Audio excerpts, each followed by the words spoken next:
To get started, at least talk about some of the guys. So here's the standings and where they are right now. You can also find all this stuff on the Tekken World Tour page. So top 19 and higher are who made it in. Sorry, Dimeback, you were close, but not quite. JimmyJTran at 460. Noroma, Japan. Take of Japan. Chanel, smell it. Super Akuma, shouts to him. Rangchu, Panda God, has some other characters as well. Joey Fury, shouts to America being in the house. Only 3 Americans made it, and Jimmy almost didn't make it. It would have been 2 Americans. Fergus, shouts to Fergus, representing Ireland. Yes, Ireland, Asuka, let's go. Book of Thailand. Thailand Jin has other characters as well, but this guy is Thailand Jin. That's how I see him as. This Jin is godlike. He's godlike in general. He's got that young man reactions. Nobi, Japan legend, it's been around forever and ever. JDCR stole his character. That's real talk. That's what happened. He saw Nobi and he said, damn, that looks kind of godlike. He definitely stole it like a mofo. Anakin, Jack of America, still a beast. Highest rated American player. LowHigh the god. This guy's character got a little better in season 2, by the way. Shaheen, quite good in the new season. That makes him scary. Tishuman, another beast. Italian beast, by the way. Shout out to him. JDCR, aka the robot. Tonight Street Fighter on Geico, by the way. Alchemist. What's up, Omni? KKOKKOMA, really beastly.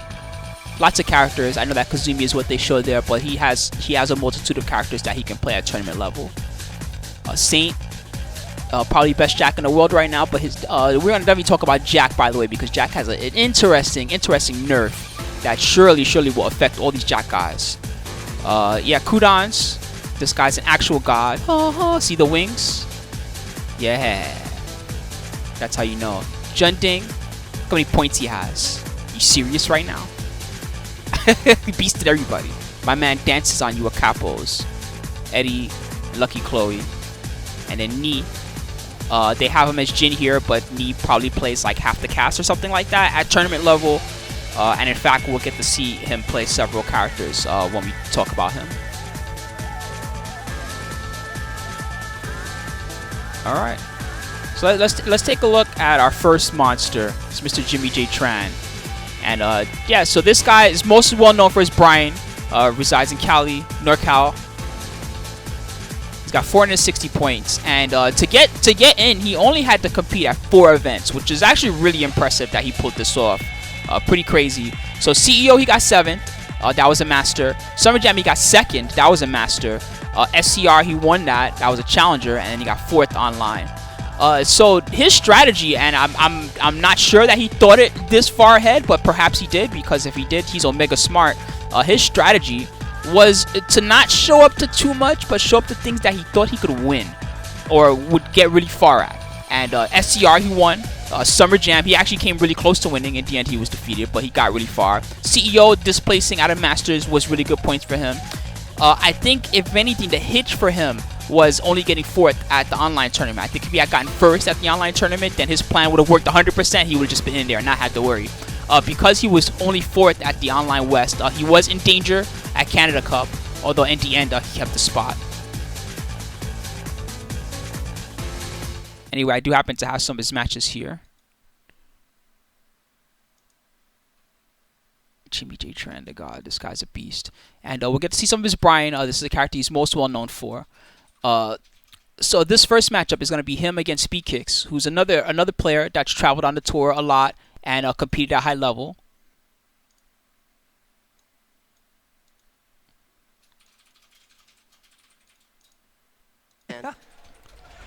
Here we go.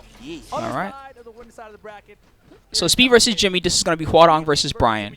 And to label Jimmy as a guy, right? Keep in mind that all these guys we're going to talk about, all the top 19, every guy in every category you could think of is at least like an A-tier type of guy. Whether you're talking about offense, we're talking about defense and punishment, clutch factor, and danger factor. So the main thing about Jimmy, right, is that he's really S in lots of categories. S tier offense, S tier defense and punishing, A tier clutch factor, like really up there, and then S tier as far as danger. You don't get to fight this guy a lot. His Brian is at the level of the Korean Brians. Like even Nee has complimented him and been like, "Hey, your Brian is just out of this world." That was actually the tweet, "Out of this world, Brian." That's what he says about Jimmy. And yeah, this guy is really, this is the guy that when you talk about guys you don't want to have to fight, or the guy that you don't want to see in your little 5-man round robin pool, you definitely don't want to see this guy.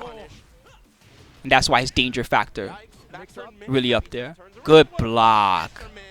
Wow. Mess up the combo. Harris, please. Nice. Oof. Rage drive mix up. He just played it safe.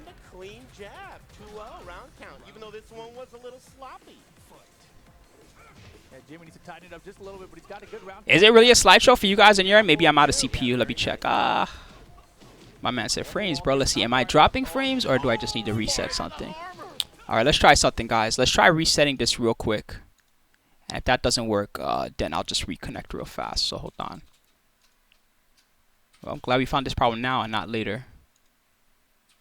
Let's try this. See if it makes a difference. It might be the video, but let's see. I think it might just be how I'm doing things. So let's see if this is better. Let me know, guys. And if so, we'll jump back into it. Yeah, but you shouldn't see like 2 FPS. Like if it's like 30 FPS, sure, that's fine. Okay, it's only a 30 FPS video. Okay, cool. It looks like it was just a CPU thing. I tried to get too fancy. Cool. Thanks, guys. All right, so we're gonna see this first round again that we saw before. Wall pressure from Speedkicks. Yeah, he seems like he's really, yeah, so again, I've mentioned all this stuff, but really the dangerous things about Jimmy are, number one, he's the type of guy that you don't want to fight. He's just really best in class at his character. And number two is punishment. It's just really ridiculous punishment. I'm not just talking about things like, you know, blocking your 10 frame and punishing with a 10 framer, or, you know, blocking your hop kick and getting his 12 frame punish. He knows when to duck. He knows the optimal punishes, like the fisherman there, although he didn't get the right combo. And, you know, his tendency will be to punish with the highest damage punish that he can do. 14 frame jet upper punish, he's got that on deck. Mix-up also really good for Brian. Brian is not really like a crazy character as far as mix-up goes, but he really makes you guess a lot. This is the guy that you could look at and be like, man, 19th seed, like, is this really the 19th seed? This guy certainly, some of the guys that are ranked higher than him would certainly consider him stronger than they are. Nice interrupt there. Lucky interrupt, actually, that he didn't get power crushed. Speed also tried really hard to qualify in the tour this year, and he had some good performances, but this tour really, you had to either place like top 3 consistently, or you had to travel a lot to make it on this tour. And Speed was a guy that did travel a lot, but he didn't have some of the big top 3s that he needed. 3-0. What a beast. He needs to secure a first place victory to basically lock himself in here. Yeah. He looks very sharp. Uh-oh. Speed kick. Yeah, you know, Crescent, we will talk about that later, way later, when we get all the way to Nee, who's #1 seed. But, you know, with Nee, even Nee is the type of guy that he's not really been like a Brian main in a while. He's more like a Tekken main. Like, he just plays whatever character he feels like playing at that moment. And he even changes his mind sometimes. Like, he might, before the match starts, he'll be like, oh, I feel like playing Steve. And then he'll just sit down and he'll play like something else. Yeah, Dimeback was very close to qualifying. Sheon 26. In the end, he got 20th. So not quite there to make it. Maybe he'll try his luck at last chance qualifiers. That one will be pretty tough. All right, let's skip ahead a little bit. So we're going to the Mishima building. Jimmy already got him at the wall early on. Nice. That was sick by Speed. An important factor is using all the different wake-up options. Regular tech, delay tech, toe kick, spring kick. You got to use everything. Really good mix-ups. Yeah, otherwise it's going to be free from just top mix up at the wall. Dead. He's got to be aware of the rage of Jimmy, and he's definitely watching out for it. Not enough to stop a rage comeback here. Yeah, no way. Oh, that's nice. gonna be it, and he- Go, good block. Scary. Oh my God. Get hit, and Okay. really nice work. Challenging the plus frames on the blocked rage drive. Very brave, but good choice.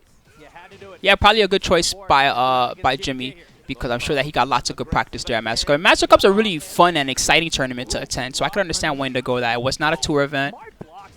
Good block and a good punish. That is -10. Kicks. Look at this. Everything has just been poked. This is to show you that really Speed is no slouch. And now he's hitting the brakes.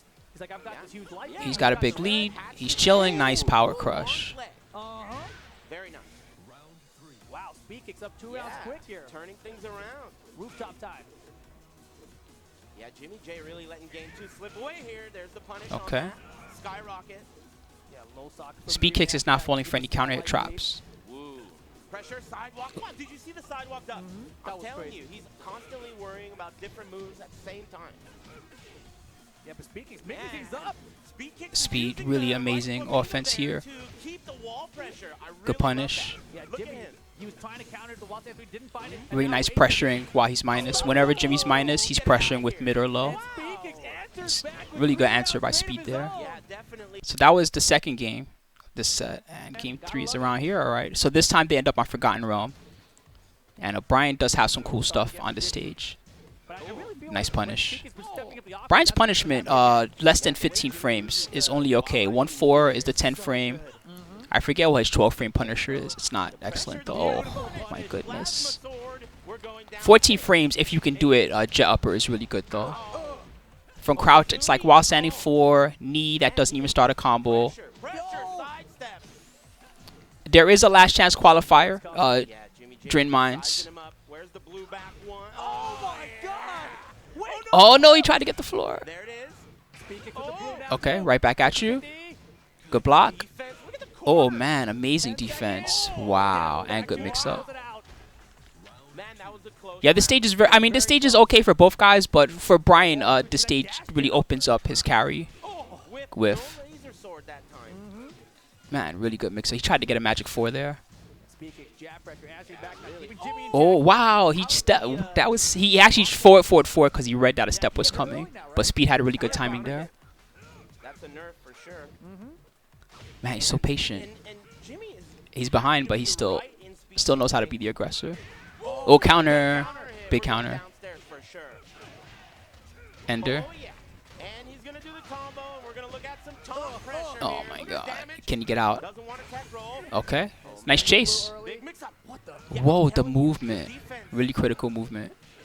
Yeah, the mix up. Oh, Very nice by mix Speed. up. Dang, they're both really good, not for nothing. Now into round 3. Final game. One more Who do I think will win the LCQ? I have no idea. I wish I knew who was going for sure. Right now, it's kind of up in the air. Counter. The counter hit. You don't get points for the LCQ either. You have to win. That makes it really rough. Okay, all right. He got mixed up. He was a little ahead of himself. Float. Man, that's looking good. But he Okay, doesn't get didn't get a full call. Oh, that stuff. Oh my God. Down. His pace was Went back right 4. kill. He might be Really dangerous. Oh, miss. Oh boy, Speedkicks right back in it now. Speed does not give up either. Oh, big whiff. Jimmy just patient, get the backdash, and now 1 round away from sending Speedkicks to the loser bracket. Yeah. Albadel Maestro, huh? Runner Black considers Albadel Maestro This would be huge. better than Jeondding's Eddie and better than Spirogen's Eddie. Keep in mind, that's just one person's opinion versus everyone else's opinion. Everyone has their opinions on who's the best at X character or whatever. But Runner Black in particular has a lot of respect for Albadel Maestro. He thinks he's super good. Look at the defense from Jimmy J. Oh man, he blocked everything. And then do- Nice peacekeeper. Wait, he's got range. Counter! He finally made him flinch. Jimmy J. Dang, all those counter hit setups, and then finally at the end, Shake. He's still in Speed there. felt the pressure. That was rough. JimmyJTran though advancing to the winner final. Alright, so we got some more of these. This one is going to be him versus Jundding, who's another player that's highly rated on the tour. They did this before the tournament started. JimmyJTran won. And then JimmyJTran won the set. Now this is the run back and loser bracket. Oh, paper. That's how good he is, by the way. Paper. Ah, yeah. Give me that RPS. Oh, man. The oldest Jundding fighting game. has The lost. oldest And fighting keep in mind that Jundding is super up there in the standings. His place right now, I think he's top 3. believe he's third. Let's double check that. Man, you think he's gonna stick with Lucky Chloe, huh? I think he's going to pick her for the first game at least. I mean, if he goes Eddie first, loses 2 games, then tries her out. Second, jeez. Second at 1597.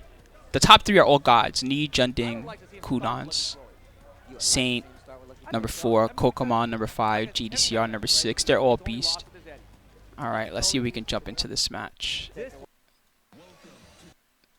Oh, I'm so glad that I skipped this. We would have been sitting here for minutes. Ah. Alright. So Jeondding opted to go with Eddie first. This matchup is tricky for Brian, but there is one good move that he has, which is like down 2 that picks up, and if you use it correctly, you can also get flow combos if you're ready for it. Jundding is a mix-up type as far as how he plays capital. See, he'll go for stuff like random rodeo.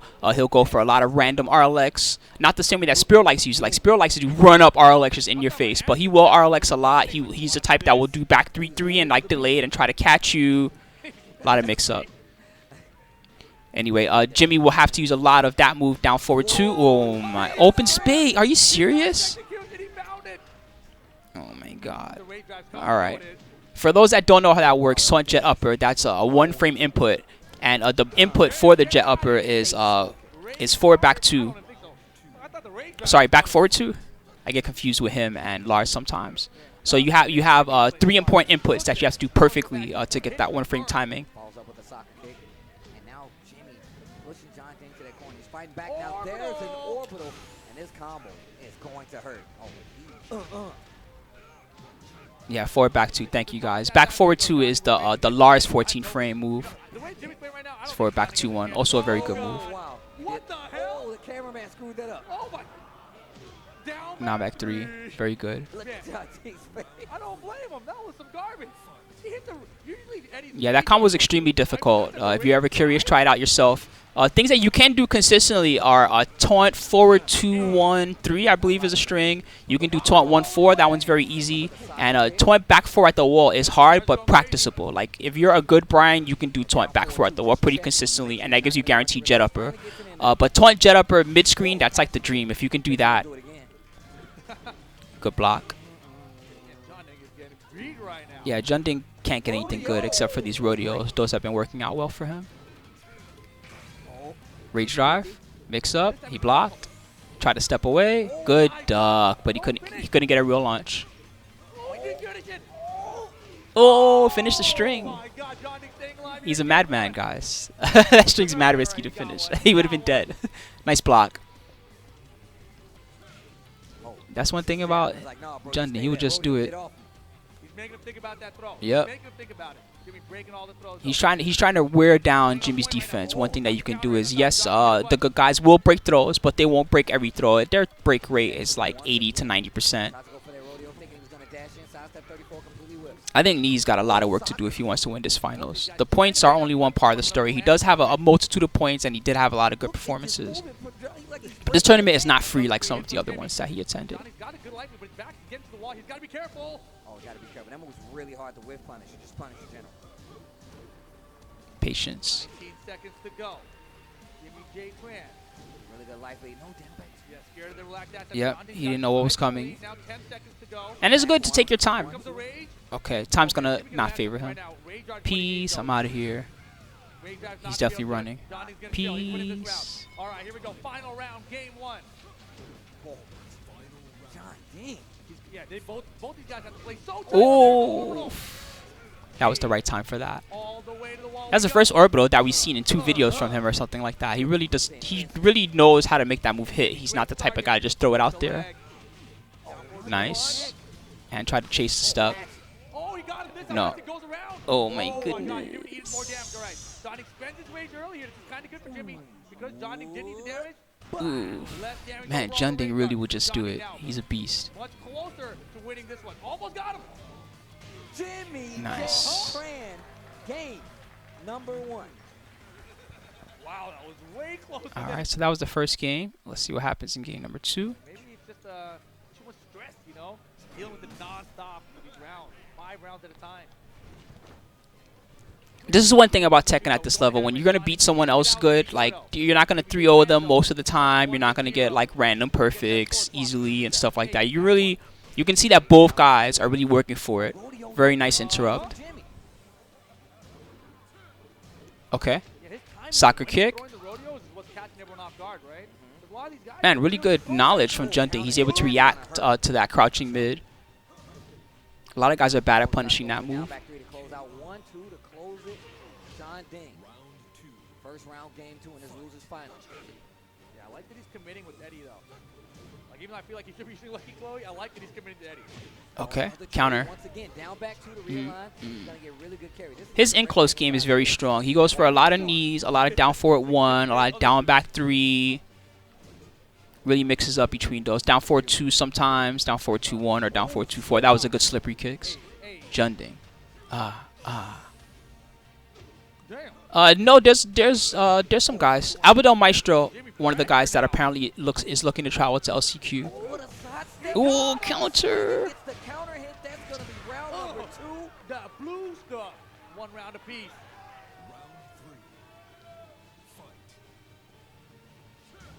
He also had a pretty good performance at Canada Cup. Abo. Really defensive Eddie. So much different from you. Wow. Man. Up. You whiffed, and you paid the price. Carry. The stage is weird. You get a lot of side splats here. So you can see that Jimmy was ready to go for the basic ender rather than try to go for something big. Even on life. Oh, man. He took advantage of that. That sidestep move of Eddie, I think it's sidestep 3+4. It's really evasive and difficult to punish. So a lot of the good Eddies, they have something... big whiff. They have something prepared for you if you try to approach after that. In this case, it was back 3-3 was good enough to catch Jimmy moving.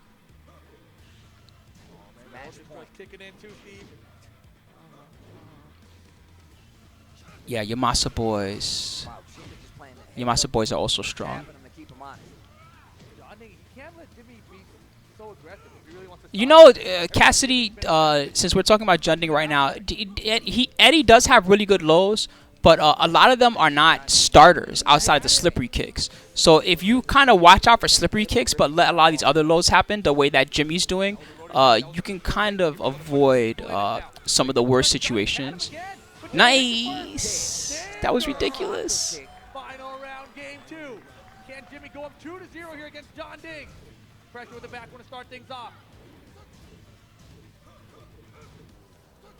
Oh, orbital again, and a hit again. Ridiculous. Oh man, so deadly. How do you get up? Delay tech. That was good. He escaped the taunt mix-up there. Oh, boy, Confirm. Look at the damage. Jeondding's in trouble. That got nerfed a little bit in Season 2. When you block the down forward 1 strings, it leaves you much closer to Bryant, which makes jab punishes a little easier. What is Jeondding gonna do here? Makes interrupts easier too. Ooh, the wall messed him up. Nice slow. Okay, 50-50. Oh. The standings page is here. I will link it to you in the chat right now. You can take a look for yourself. We'll be talking about the standings page soon also. Up 2-0. Just needs one more game. Does Jeondding stick it out with Eddie? All right. Does he go to luck? Wants to play more. This is game number 3 of the set. Right now, Jimmy's up 2-0, which is really impressive against Jundding, who really competed well this entire tournament. He's always been super beast. He also had a big win as CEO. Looking to get the 3-0 on Jeondding. And if he does, we get an American Grand Finals. What? Nice back one. Shusty, as far as I know, I am not. I may be there to assist with some other stuff, but I won't be doing any official commentary. Good sidestep. Sidestep right into the forward 4-1. Such a good move there from JimmyJTran. Nice punish. Jeondding switched the outfit? Yes. Yeah, he went white pants now. Oh, second hit. Counter again. Man, he's making Jundding flinch now and wake up. Earlier in the set, Jundding was doing a lot of tech roll sidestep or a lot of tech roll weight. Now you see that he's starting to feel the pressure, so he's pressing some buttons. Nice combo. Huge conversion, actually. Good step. Good float. Ooh, open stage again. That was intentional. It looked like he messed up, but he meant to do it. Wow, we would've finished that combo. He tried to do it again. That thought he was gonna do another taunt. I was like, that's Oh, serious. what a sidewalk. Jimmy, please, calm down. Connect the counter. Oh, Jimmy what a gonna get block. 1 round away from eliminating Jundding. From 19 and up, Bad Rocher. So we're talking about number 19 seed right now. This is JimmyJTran. Jundding have anything We're going to be left going in all the through gas all the tank. siege from bottom all the way to top. So we're going to talk about everybody. Need a huge Not everybody will have as many matches as Jimmy, but I think that Jimmy's somewhat important to talk about because, as we said, S-class danger level. This guy's scary for anyone, no matter how good you are. Jeondding really taking his time. He's seeing, Oh, he didn't break. Are you serious? This dude's like a throw break champ. Oh, the 50-50. Look at Jimmy with this life lead right here. Just picking He was up ready all for the slippery steps. kicks, but Jundding didn't Wait, commit. little bit at a time. Oh, counter hit 4. He tried to get a dash combo. But still, huge life lead. Jundding the rage. He got That was a good one. This is all that Jundding's been able to get this whole set, though, is raw rage drive. So Jundding frees the time, makes some of the life back here. Okay. It's anyone's game. Can Jimmy close it out? Can Jundding stay alive? Mids. Oh, nice chase down. That was smart. Ooh. Wow. 3-0. Takes it. Damn. That was beastly. Revenge for SDR last week. Double eliminated JDCR. All right. So now we have one last one that we're gonna take a peek at, and this is versus Dimeback, who ended up being he ended up being number 20 seed in the end. Dimeback very close to qualify, but did not make it. No mind games allowed. It's all good, Cassidy. Looking under the Oh, nice cans. wall carry. Anyway, this is in the middle of their set. The score is 1-1. Dimeback, one of the best Asuka players right now, but in the end, he did not qualify. There will be another Asuka that we will talk about in a bit, though, and it's the homie Fergus. They both do. Irish Asuka. Oh, It happens sometimes. Yeah. not too many of those in this world. Dimeback, he's controlling this.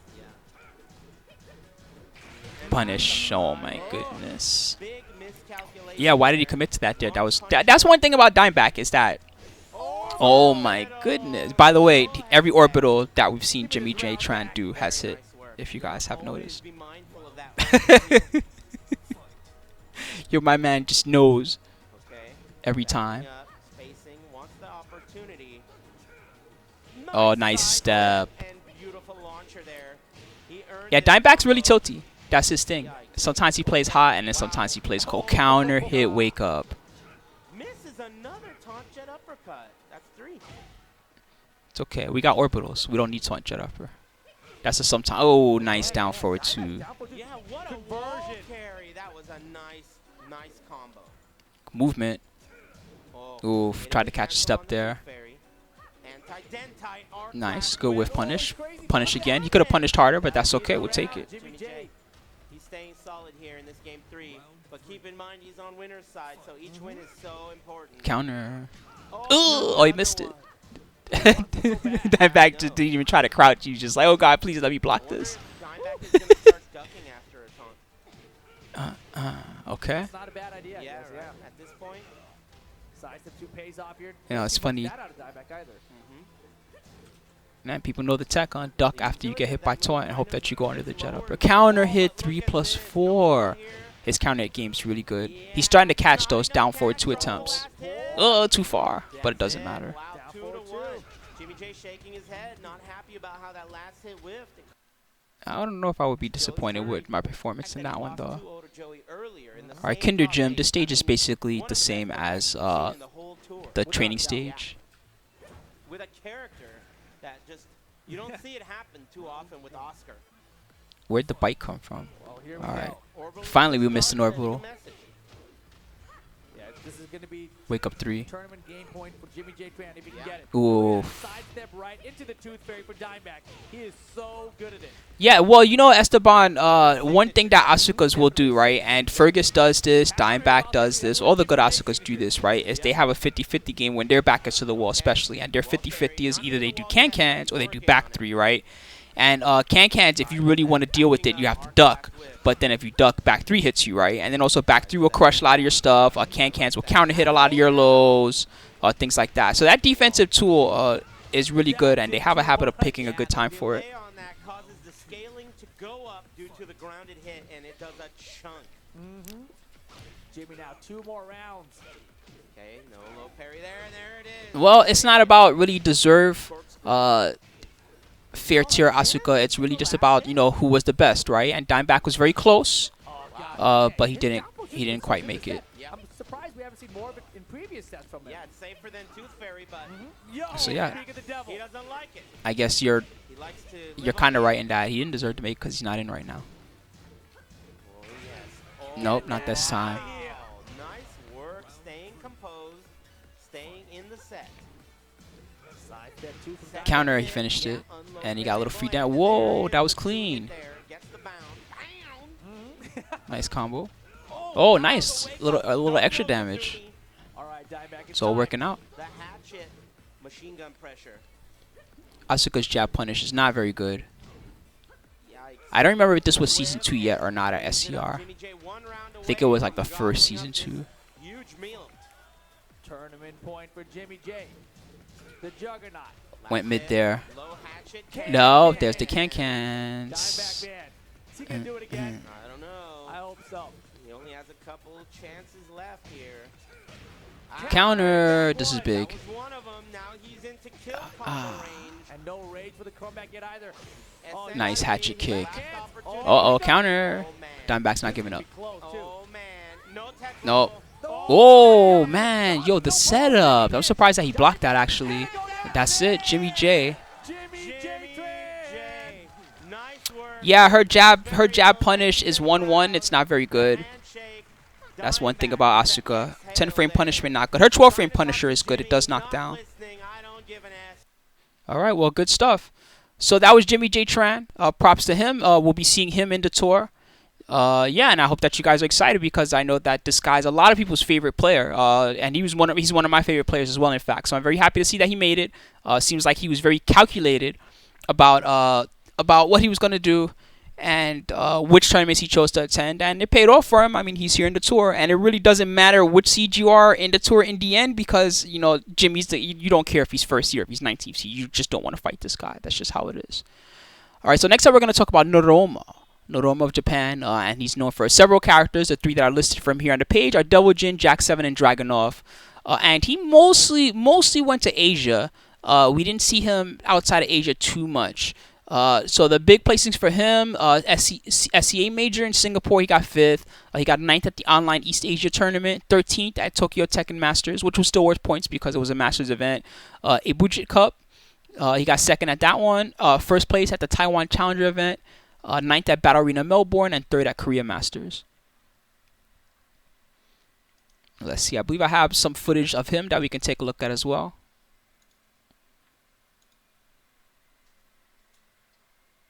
Noroma. All right. So we got a couple of videos in a row that we can play of Noroma. This first one is him up against LowHigh, who's another very good player and someone else that we'll be talking about soon. And in this matchup, he opted to go with Jack. Oof. So one thing that I want to talk about with all these Jack guys, right, is that there's a major Season 2 change for Jack, and it's actually not a very good change for Jack. It's a pretty significant nerf, and that's the move 4-4-1. It's a mid-elbow, a really good move that Jack players like to use to approach. That move is much easier to step now in Season 2. So basic stuff like standing 2 into 4-4-1, if you're ready for that, you can actually sidestep now, and I'll show it to you guys in training mode even. So because of that, some of these guys that are Jack monsters, Anakin, Noroma, Saint, I think that these guys might strongly consider other characters because of that step tactic. Punish opportunity. He took nice punish, optimal punish, and LowHigh definitely ran straight into that down forward 2. Set up. Good block. Up, punish, punish.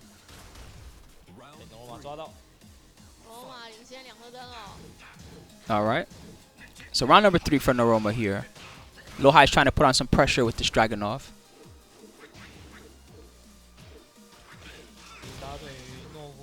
Anyway, I haven't really talked about rating the guys yet, right? So once again, every one of these guys is at least A class in all the categories, right? For Noroma, offense A class, like he's really up there offensive wise. Not too much about the 50-50. It's just, you know, he knows when to make things hit. Defense S class. This guy will punish everything. He knows how to block. He knows when to crouch. He knows your strings, even your gimmick ones and your 10 strings. Super good.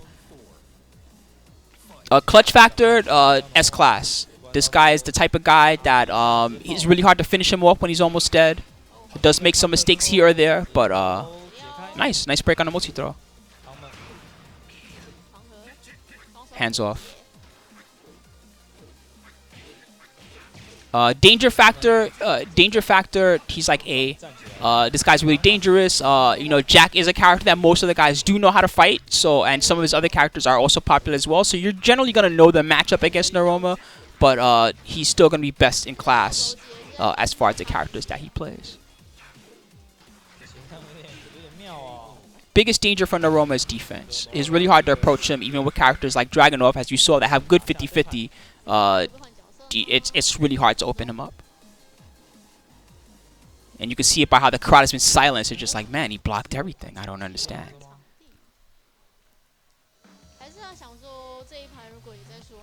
Alright, so game number 2. So they're going to jump right back into it.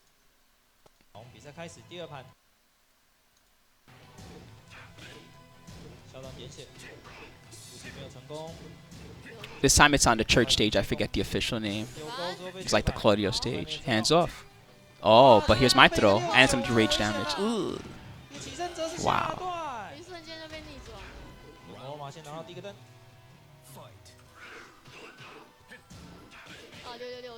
Okay.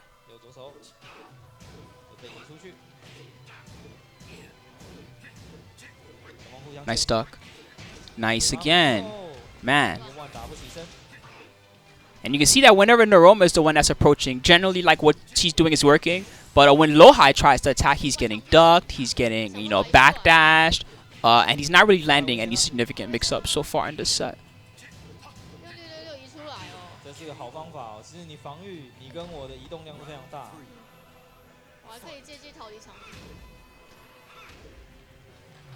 Big whiff there on the 4-4-1, but LowHigh was not ready to respond. So the micro crouch there. Oh, another good duck. Are you serious? No mix up allowed. Defense S class. That was good. LowHigh finally gets something clean. Oh, missed the ender. Can we get up? Yes, we can. Good defense again.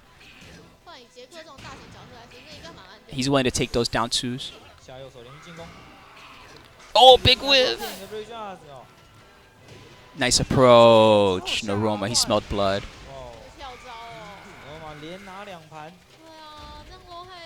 Alright, so that was game 2.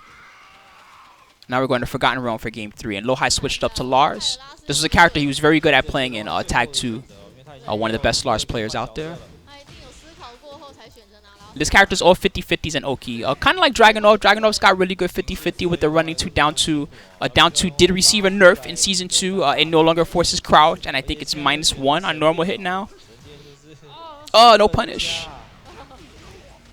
That didn't floor break. Ooh, good punish back. Can we go downstairs? No, we cannot. Now we can. 4 back 2-1. Nope. He just wants to keep him on the top floor. All right. Yeah, are you talking about the running 2, Cassidy? Yeah, the running 2 of Dragunov is a very dangerous running mid, gives plus frames. It is steppable, but, you know, some of the good guys have setups that make it very hard for you to step or impossible depending on how the setup works out. That being said, you know, like, you can be like Noroma's doing here, and Noroma can't even step. Okay, he is Jack. Good luck stepping running 2 as a Jack guy, right? But, you know, he really picks his spots, and it works out for him. Nice combo by LowHigh. Downstairs. Ender. Big damage on this. Oh, that's big boy stuff. And then a nice mid at the end. The crowd loves it. See, the crowd hates Jack too, guys. It's okay. It's okay to hate a character. I still respect how good Noroma is at playing this. Oh, nice instant break. Seems like this pick is really good for LowHigh here. Noroma is definitely having to get used to the change of pace. While standing 1, nice optimal punish. Get off. Ooh, good whip punish. I'm not sure what LowHigh expected there, because Noroma does not like to move forward like that. Whip punish again. LowHigh smelled blood, but it wasn't the right time. Good block. Uh-oh. My turn for offense, maybe?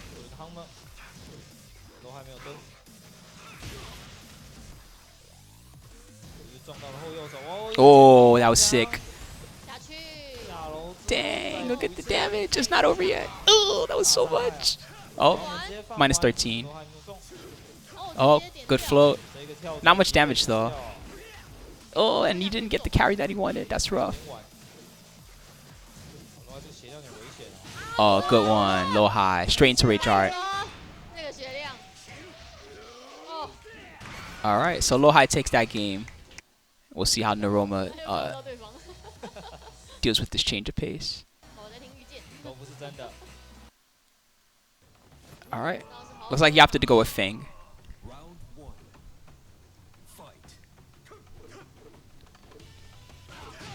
Nice slow. LowHigh is 50-50 with this character. Is very good.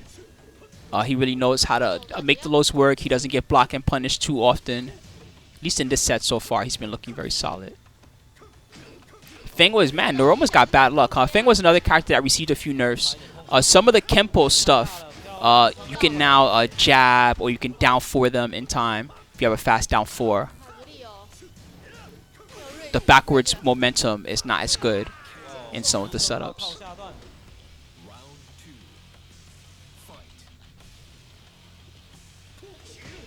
Oh, very good. LowHigh.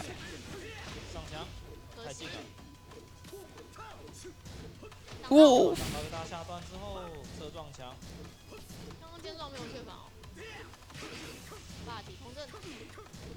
Yeah, this Fang's looking really good right now. Nice 50-50, nice sidestep low. And he used the back turn for a low mix-up as well.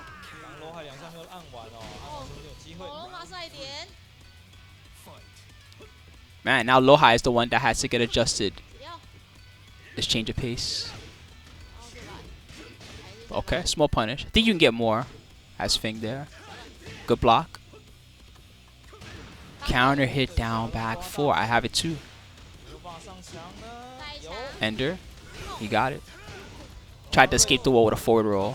Oh, no break. That's big. That's big. 50-50? No, he was ready. If he had tried to block low there, that was GG's. Ooh, eat it. No, he tried to dash jab and carry him. Good block. Man, LowHigh's defense, really good. Interrupt. Nice counter. Really good movement also. And now LowHigh's starting to get desperate. He wants away from the wall. Break saves him. Oh, that's it. Noroma. All right. So this is the next set that we'll see from him, and this is grand finals, same tournament, and this is him up against Rangchu. So what ends up happening, I think, is let's start around here. Is he starts off with Dragunov. I think Rangchu started with Panda, but he ends up switching.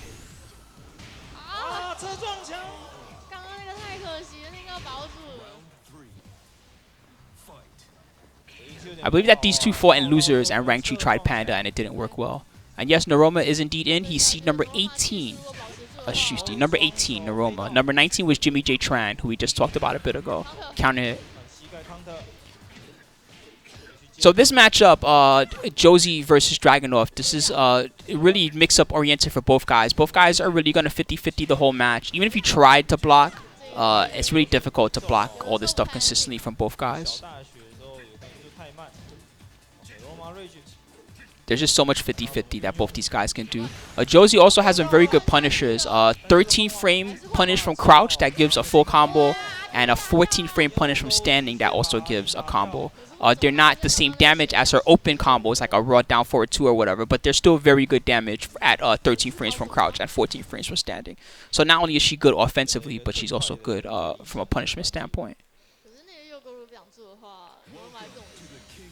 Alright. So next match, Rangchu ended up going with Ling Xiaoyu for this one.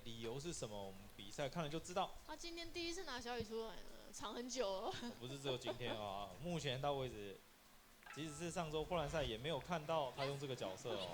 藏很久了。藏很久。真的藏很久。Yeah, so Dragunov in Season 1 was extremely strong because of the base tactic of running 2 and down 2. And I mean, obviously, he has lots of other very good moves. He does have some weaknesses. He doesn't have a real hop kick. He only has the up forward 3, which is like a semi-hop kick, but it's not quite the same.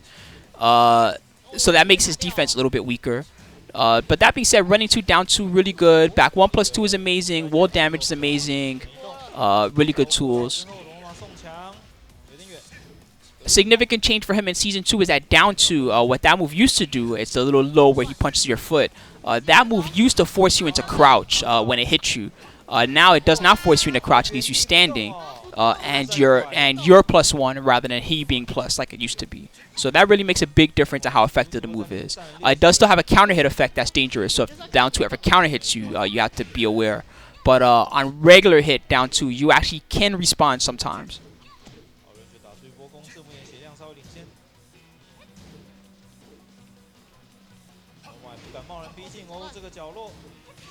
Okay, nice punish. Not sure if Ling gets more than that. I think she has a 12 framer. Oh, 50-50. Very good. Rangchu is another guy that we'll talk about soon. This guy's kind of a nut. One thing that really favors him is that, you know, Panda is not considered that strong of a character, Akuma or Panda. But, you know, it's one thing to have a character that's not that strong, and then it's another thing to be the best guy at that character. And Rangchu's Akuma and Panda are best in class. So, you know, if you don't know your Akuma or Panda matchup and you don't fight that character a lot, you just have no hope against him. And we saw that at EVO with this top 8 finish, where he really went through lots and lots of guys that just had no idea what he was doing, didn't understand the 50-50s, didn't understand what he was thinking when he was approaching, and that makes him very dangerous.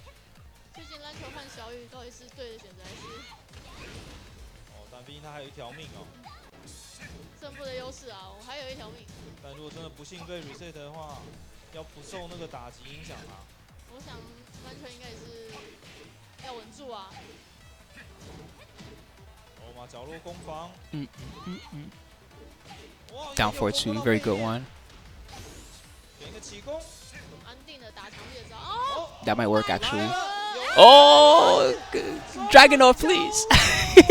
Noroma. All right, so Noroma resets the bracket.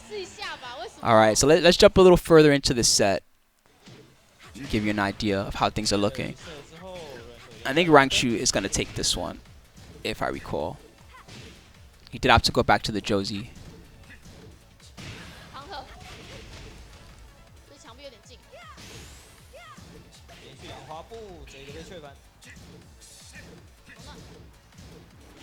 Nice punish.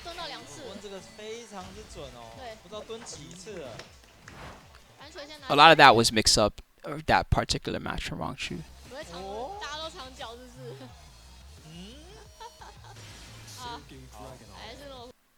I think this is the game we're looking for.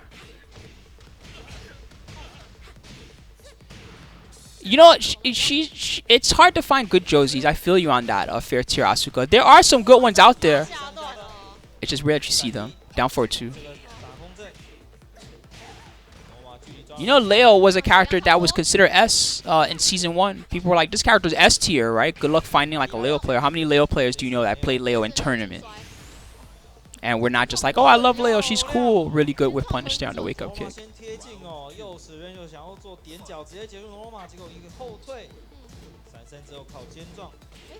Nice interrupts.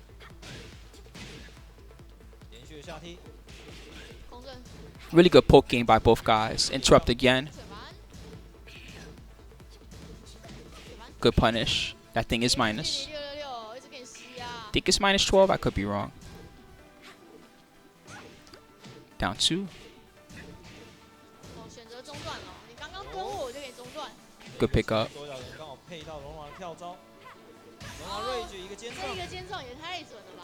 Talk about Blackbeard, right? Alchemist. Yeah, Blackbeard's really good. Pork Chop really good. That's Josie. Wayne Gamble also really good as Leo. He might be playing a lot more. Lei Wulong now because Lei Wulong is a character that he just loves.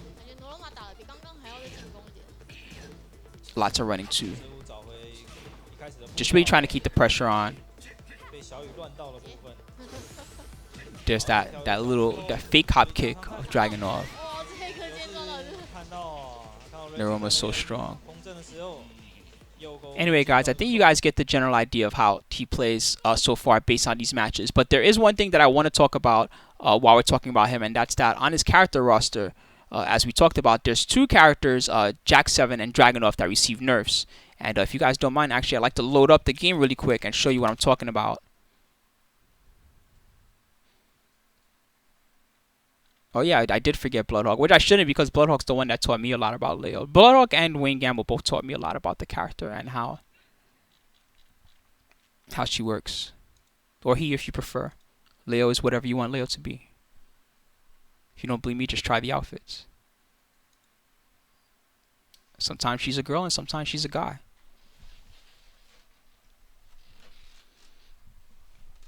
Oh, where's my stick? Oh god, Spooky, please. There we go.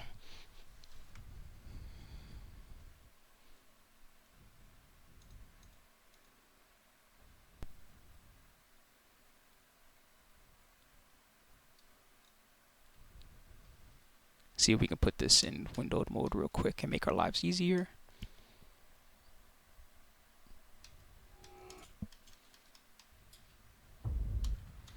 Anyway, so after this, we'll be going on up and up through the seeds. We covered number 19, number 18. We'll be talking about number 17 shortly.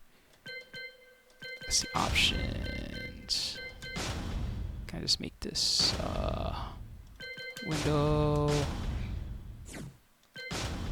Then we'll just put this on like 720p or something. There we go. That's plenty. All right.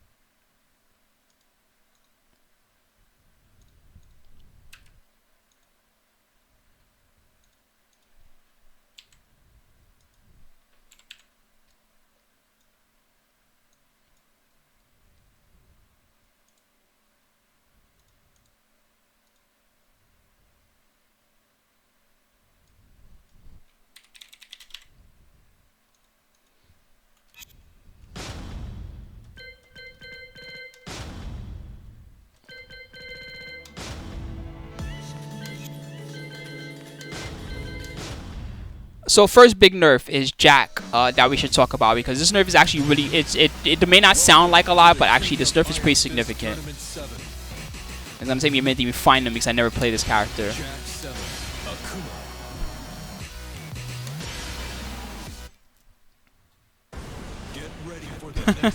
I kind of hate him, but it is good to know about him and how he works.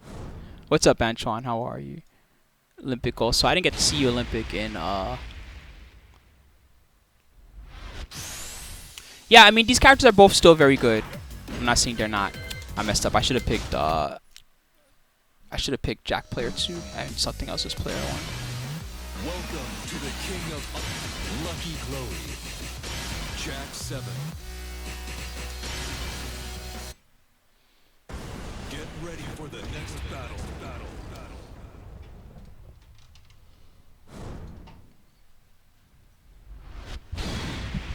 Did Shaheen really die? I don't know about that. I think it might still be good. Hard to tell.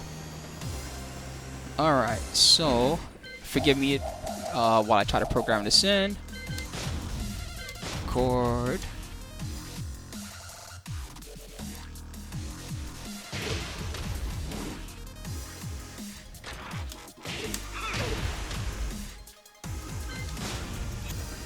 Okay.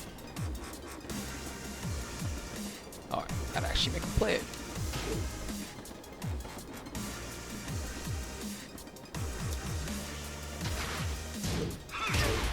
think it's the other way. My bad.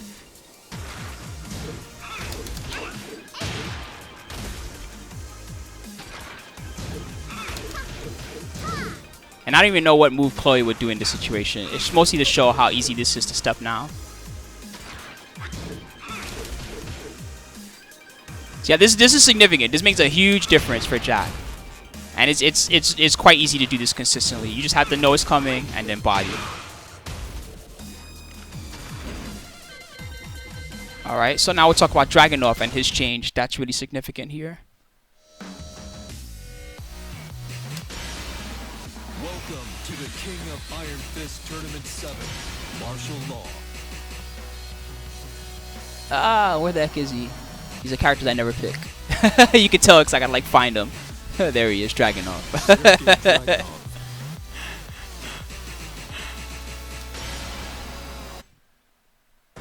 Get ready for the next battle.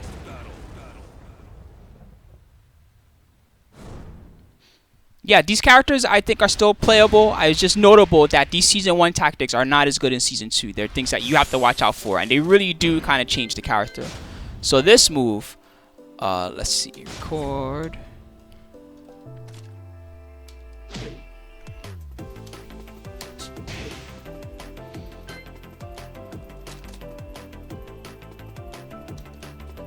So this move down 2.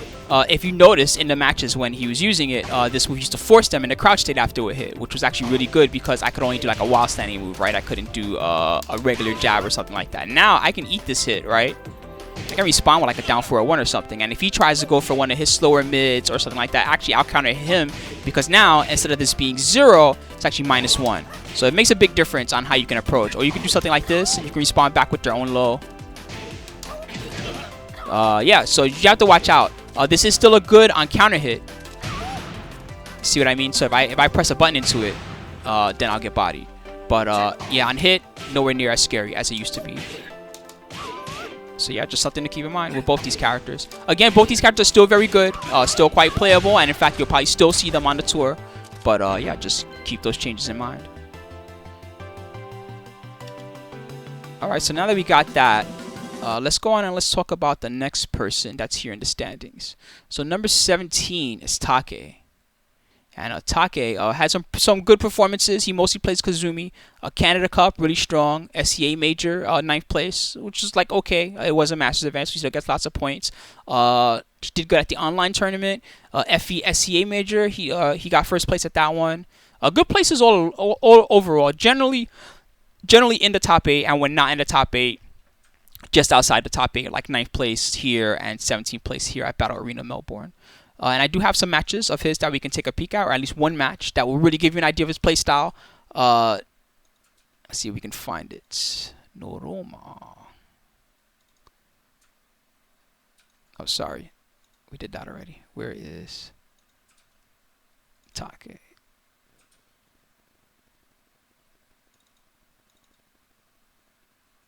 Oh, here we go. All right. Let's see if we can get this to play. Hopefully it works. Alright, so this is, again, Jundding. Pretty funny how Jundding is just in so many of these videos, but that just shows you how good he is, that he performs really well and then it ends up taking like a god to take him out, or just someone else very solid. You just break it down, right? You just have to win one set, and then you move on and you reset. Then you have to win one more. If Jeondding can focus, you can take out the 1st set. As he's making side-eye again, he keeps staring at Take. He likes what he sees. Yeah, Take just staring at the screen, doesn't want to get too distracted by Jeondding's weird facial expression. He does make some funny faces. He's like, yo, this dude's kind of nice. What's going on? So Take, he represents the Yamasa boys, and if you've ever seen them at the Japanese events, it's all the guys that have they have the crazy frog hats on.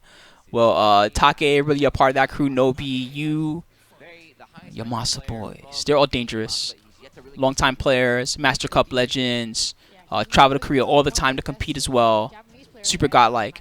And Take, this guy is really, really effective at Kazumi.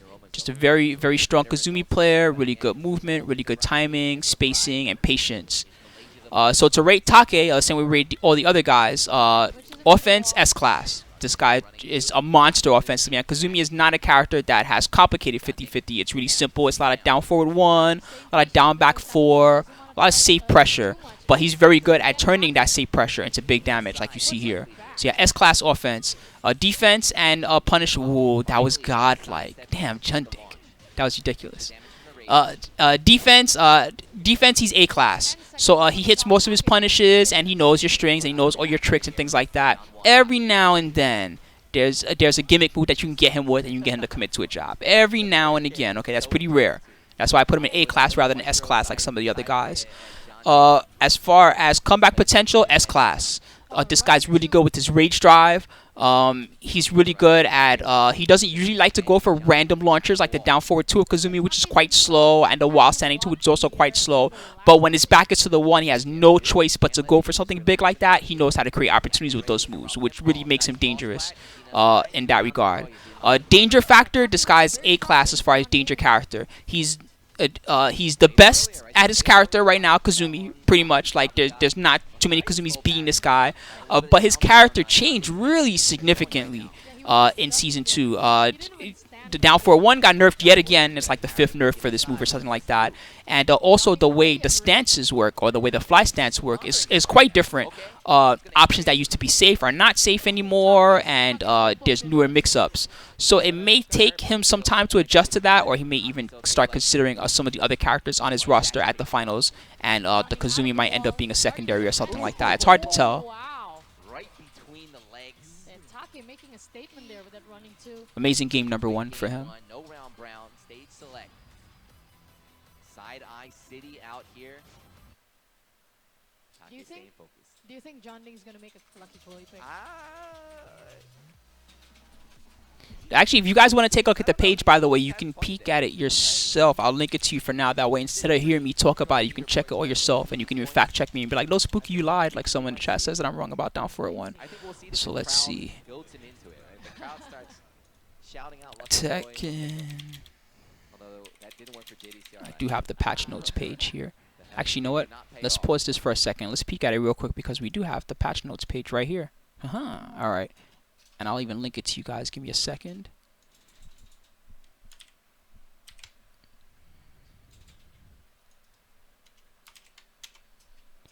Let's see. So Kazumi, I know that this character changed pretty significantly. Let's find her. Here she is. So for Kazumi, here are the changes. So is this her Rage Art or her Rage Art? This is her Rage Art. So her Rage Art has 6 frames less recovery. That's interesting. 1-1 is now -3 on block. It used to be -1. And it's only +6 on hit, down from +8. 1-2 is worse on block by 2 frames. 1-2-2 got a little bit better, although most guys will still do like 1-1-2. 2-1 got slower. Wow, that got way slower. 3 flames slower. 3 flames slower, guys. I can't speak English. Okay. 3-2 leaves you closer on block. That's actually pretty good because this move forces crouch if you don't duck under it. So that's pretty nice. 1+2, less damage. That sucks. Went from 16 damage to 3-7. I think the last part still does a chunk though. Okay, 1+4. Damage changed. I can't tell if this is a buff or a nerf. I actually have to check it out. 2+3. Okay, so this one's cool. 4-3+4 back now lets you do the backwards stance. So you kind of fly forward and then you fly backwards. Back 3+4, a little bit more recovery, but now you can go from the backward stance to the forward stance. So Fearless Warrior is the forward stance, and Backwards Warrior is the backward stance. So Fearless Warrior 1, this became -9, which is pretty nice, and it wall bounces on hit, which is pretty cool. So this is kind of like one of the go-tos that you want to do is Fearless Warrior 1, safe mid. Fearless Warrior 2. This got a big nerf. This is still a high, right? It homes a little bit better, but it's still a high. Now it's -10 on block. So if you block it, you can actually get a 10 frame punish. But if you duck this, you can still launch it also. So Fearless Warrior 2 not as good. Fearless Warrior 3, opponent reaction changed. Assuming that this means that this is not a bounce move anymore and that they gave her a new bounce move. Let's see. Fearless Warrior 1+2. better plus frames now, but I think the opponent reaction change on hit. This does not knock down on hit anymore. I believe that it just stuns them on hit now. But it's pretty nice. It leaves them further away on block, and it's +4. Actually, maybe the further away is not good for this move. Generally, this is like a change. It's hard to tell if this is a nerf or a buff. It's different. Okay, the unblockable during Fearless. Is this the unblockable or the grab? This is the grab during Fearless Warrior, it looks like. Does more damage now. That's good. And they made the input easier so that you don't accidentally get unblockables for no reason. See, down 4-3, -9. That's pretty nice. Good little mid you can play around with now. Down 1-2. This got better. So down 1-2. Now when you hit with this move, down 1-2, you get a Tiger After. That's what this means. Transitions to a throw. So you get a Tiger After. It does a little bit more damage. Down back 2. It made this slower. This is a low. Used to be a 20 frame low. Now it's a 23 frame low. Okay. Home's a little better. It's -3 on hit now. Oh, that's rough. Okay. Down back 2, 3, 4. The last hit is -14 on block now. That's pretty rough. You can get launched for this move now. Down back 3, smaller hitbox. Down back 4. So I didn't notice this nerf, by the way. Down back 4. Did this really get nerfed? Because I don't know there's a difference. But apparently this got its hitbox nerfed. Man, a lot of nerfs here for Kazumi, huh? Pretty rough. While Rising 1, they're closer on block. That could be a buff or a nerf, depending on how you do it. While Rising 1, 2, harder to confirm this now. Or maybe not confirm at all anymore. Now it's only a 20 frame input window, down from 24. The parry got a little bit better.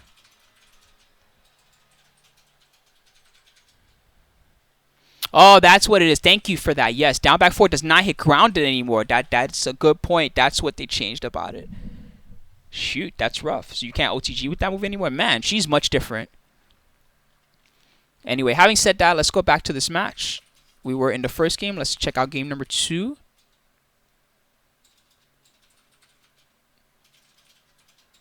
Crowd goads him into it, right? The crowd starts shouting out. Zalaris says, not enough nerfs. Actually, there's some pretty significant nerfs there. Some small, some big, but they do all add up. If I'm Take, I'm definitely rethinking my character. Duomo this year. I don't know. Pizza DiGiorno, whatever.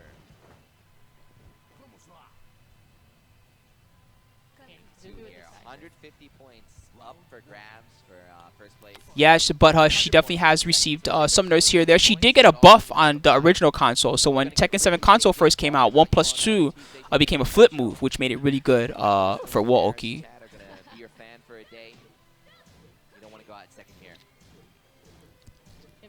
Nice punish. This is going to be the basic play style of Take, no matter how he plays, even if he doesn't play Kazumi anymore and he plays a different character, like he plays, like, let's say he goes like Shaheen or Law or something like that, another pokey style character. He's going to have the same type of in and out, pick his spots kind of play style. Good block again. Nice hell sweep low. Run in, hesitate, goes low. Yeah, he was baiting something out from Jeondding, maybe another Rage Art. Yeah, Tekken 7, vanilla Tekken 7 Kazumi was certainly one of the best characters for a significant amount of time. She had good success in tournament also. Good characters back then. Steve was really good. Leo. Shaheen at one point had 4-1 that jailed. That was really good. Lily had the crazy floor break combo. Right now I'm playing a lot of Anna Williams, I'm not going to lie. I also played Noctis and a few other characters. Leo. That's a punish. Man, Eddie does have a 13 frame launch from crouch that makes that particular string that Kazumi used down for a 1-2 attack. It was really risky on Eddie because he can actually get a full combo for it. Rage drive, mix up. Okay, he took the mid. Good blocks. Yep, chipped him out. So whenever you splat against a wall like that from a Rage Drive or from certain other moves, it's mostly Rage Drives that cause that effect.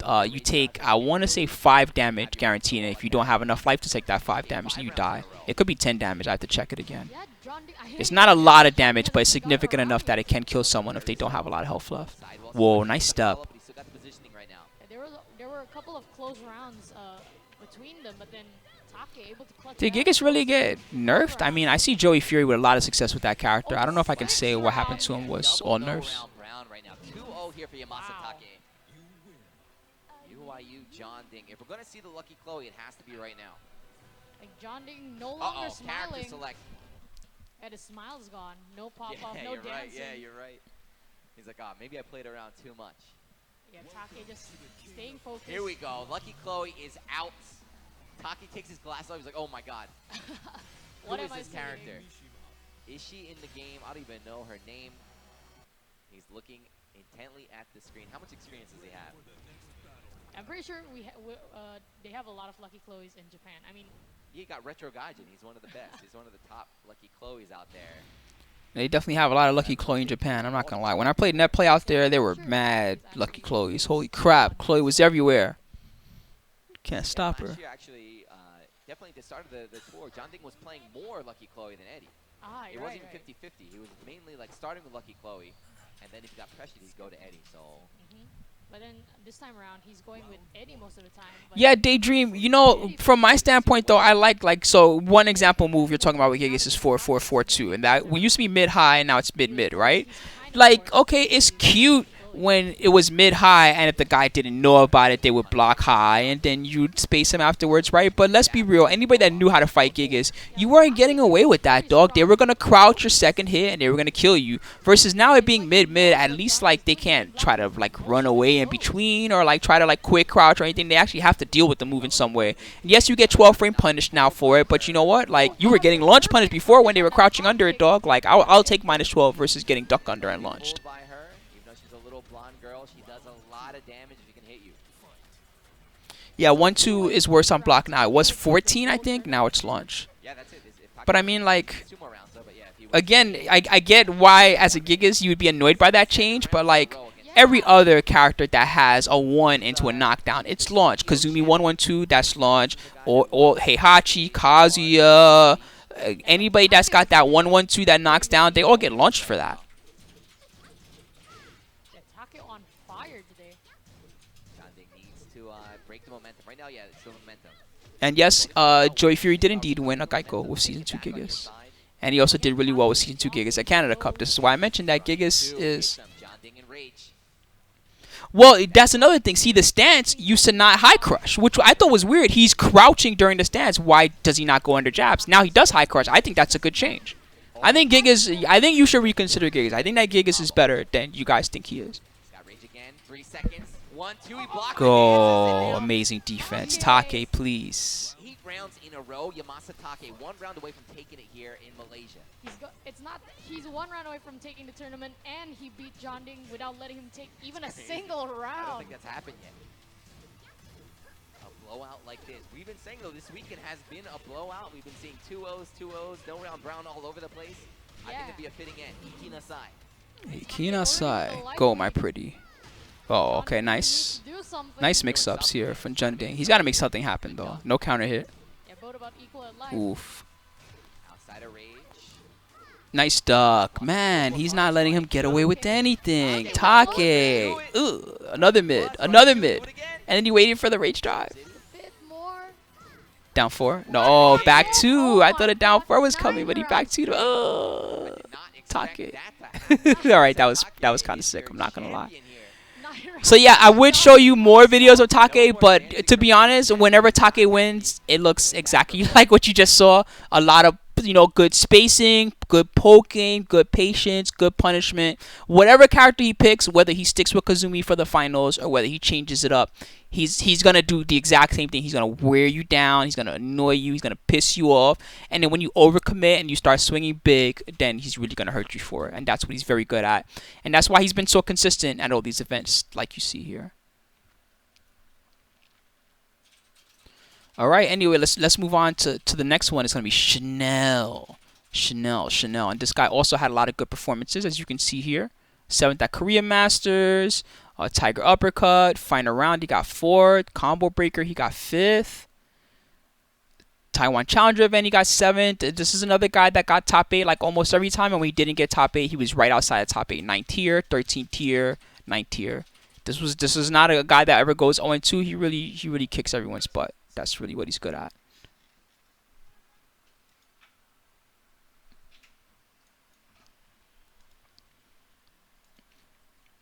Anyway, guys, I'll be right back in just a second. And when I come back, we're going to talk about Chanel the God. So give me just a minute, guys, to grab a drink of water and take a short break. And yeah, we're going to talk about what Chanel's got for us and what we can expect from him on the tour. So yeah, BRB, guys. See you guys in just a minute, everybody.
All right, guys, we're almost back.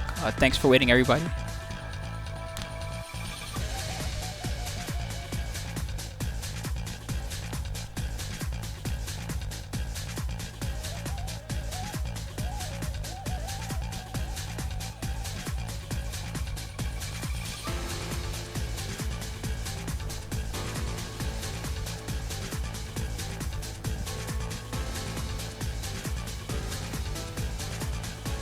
So we do have a couple of nice matches of Chanel to show you. We have one of his Eliza and then one of his Alyssa. He's most well known for Alyssa, but I chose to get a match of his Eliza just so we could see it in case it's relevant. Sorry if that was really loud. Hopefully that's a little better. My bad, guys.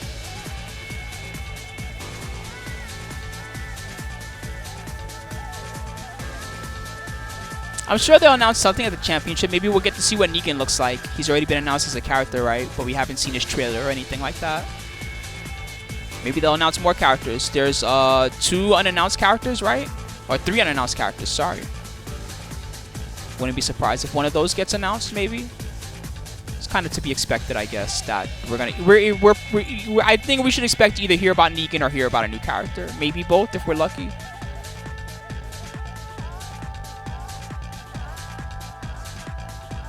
Alright, anyway, let's take a look at the homie, Chanel. Smell it. Chanel. Alright, so this match is of his Eliza. Yeah, it's pretty interesting and fun, I think. It is pretty cool when he does pick this character and use them from time to time. Use her. I don't know why I called it them. You know what I mean.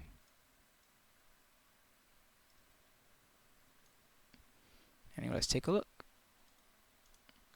So this is him up against the homie Papa Don. Shout out to Papa Don, who was one of the guys really hooking up everybody during Canada Cup. His stick matches better than his actual. And this was during pools, but it will allow us to see a little bit of Chanel's Eliza. It's a newer character, DLC character. So what up, everybody? For those just getting here and seeing what's up, this is a stream where I'm kind of just doing my analysis on all the 19 guys that have qualified today. And we're going to go for as long as we can go, and maybe this will have to be 2 parts because it's actually, yeah, it actually does take a while. But I'm glad to talk about it and really talk about what we can expect to see. The format of the finals it goes like this. The top 19 guys make it, so all 19 that you see in the standings, and 1 person makes it from the last chance qualified. That would be 20 in total. From that point, all 20 of them will be put into round-robin pools. I think it's 5-man round-robin, so 5 guys in each round-robin pool. And 2 from each of those will make it out.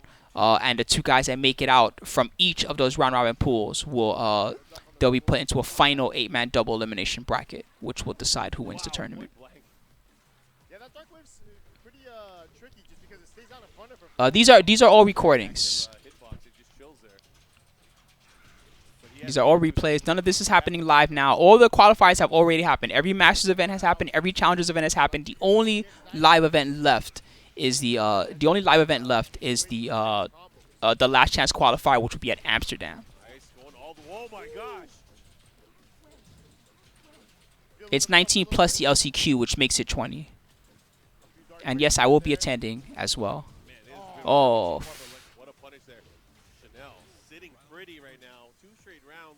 So this character, Eliza, she's pretty weird.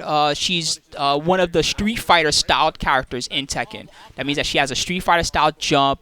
She has special cancels the same way that Street Fighter guys do. Like she can cancel into a fireball. She also has a move that's similar to Akuma's uppercut that she can cancel into. And she also has her version of a focus attack dash cancel. So she can actually spend her meter to extend combos by making a dash cancel out of it. Or she can also use the dash cancel to make some mix-ups out of it. Not as good as the focus attack combos and pressure that Akuma himself can do. But also not bad. I mean, they are very relevant to her game. She's also got a good toolkit of lows. A lot of the lows are really unsafe, but they are very good lows. A lot of them are combo starters and things like that. She also has that move. I forget the notation, but it's mid-high, but the second it jails, and it tracks really well also. Round-robin pools mean that all 5 guys, right? Round-robin pools mean that all 5 guys have to play all against each other. In a round-robin style. And you can look it up if you don't know how round-robin really works, and I'm sure that there'll be a Google explanation better than my explanation. But when you're playing round-robin, you must face all 4 other guys in your pool, and you're scored based on your performance against them. And there's even things like tiebreakers. So, like, let's say you tie with another guy, then you'll get tiebreak. Oh, he went to sleep on him. Ugh, that was ridiculous. Pressure. Oh, nice uppercut. Oh, my God. Is he going to come back? No, don't come back. Don't come back. Ah, that was ridiculous. like the Matrix fight or something for the first time. Papa Dom just looked at Chanel and shook his head, and Chanel just looked at him and shook his head. Oh Like, no. the match isn't even over yet. Unless you plan on breaking it. Yeah, she has Akuma tactics and tools, but it's true that her playstyle is not very much like Akuma. All right, so this is the next match, match number 2. Yeah, 5 players and 4 pools. 2 will make it out of each pool. So it's 19 guys that we know about, and the 1 guy who will make last chance qualifier.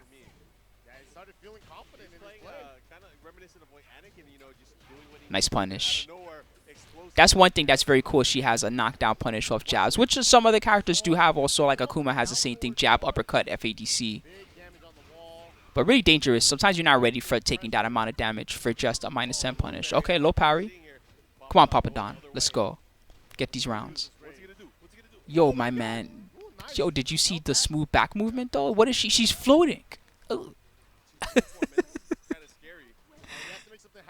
8 seconds. Nice debug. Come on, Papa Don. Another debug. Oh, toe kick.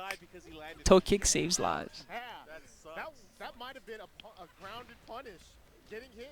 Yes, it is confirmed. You can actually check it out if you check out the rules page on the Tekken World Tour site, the same site that you're using. Look at the standings. Just look at the rules page and look near the bottom where it will explain the format of the finals. Down for 2. Good one. Anyway, this character, Eliza, is really kind of mix-up and string-heavy. She's got like some gimmick strings that you have to be ready for. Some of the strings are annoying for Jack to deal with because Jack, as a big character, he can't really step as efficiently as the smaller characters can. Uh-oh, big damage for this. Oh, he tried to dive kick. Oh,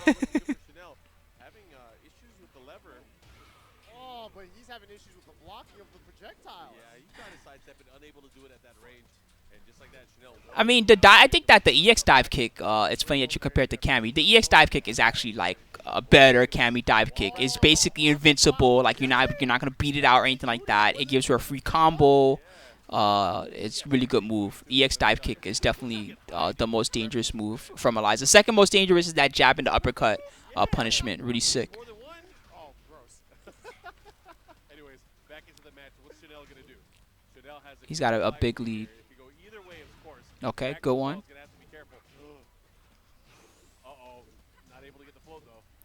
No punish that time.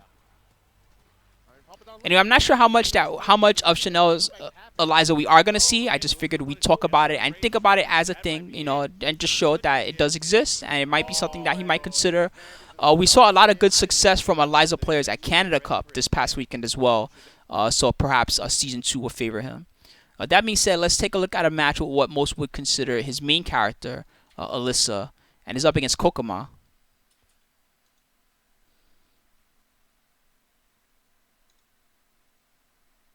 KKOKKOMA. All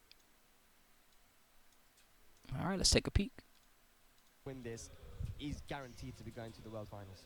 And he needs, and you know he's trying to get that. This is Chanel's your favorite? He's right now, as far as Eliza goes, or sorry, as far as Alyssa goes, he's like the King Alyssa, right? There's not really anybody else taking it to him. And we have seen some people have success with Alyssa in tournament. Cuddlecore really comes to mind, really good Alyssa player. But Cuddlecore is not here on the tour. She tried her best, but in the end she did not make it. Meanwhile, Chanel is here. So as far as Alyssa gods go, this is who we're going to see. Man, really good pressure from KKOKKOMA. He came out swinging. KKOKKOMA. Huh, double mid. That move's very annoying. The double mid string of Alyssa knocks down also. So anyway, we haven't had a chance to really categorize Chanel yet, but categories as far as he is, once again, A tier or S tier, because all these guys are at least A tier in every category. For offense, S tier. He's got a lot of really good 50-50 and a lot of really good crushing with his Alyssa. And he takes risks as well, like the hop kick that you saw there. And he never gives up, as you can see. Like even when you block his stuff, you know, he really just moves forward and he aggressively continues to attack. That's just his style. So definitely S tier offense-wise. What a comeback.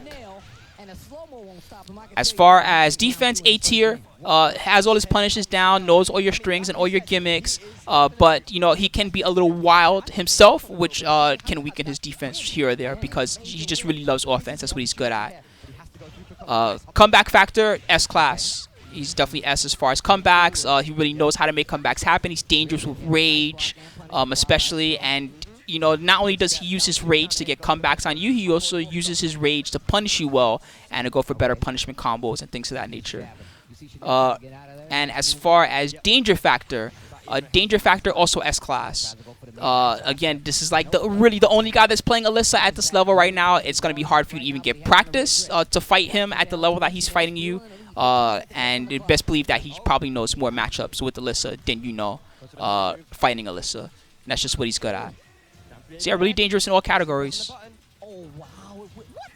He blocked that? Get off of me. I'm a robot. Not that kind of Wow. robot standing for. Man, that first round was very dominant by KKOKKOMA, if you recall. But since then, you can see that it's very difficult for him to really get anything started. And he's also having a lot of trouble blocking what Chanel's doing.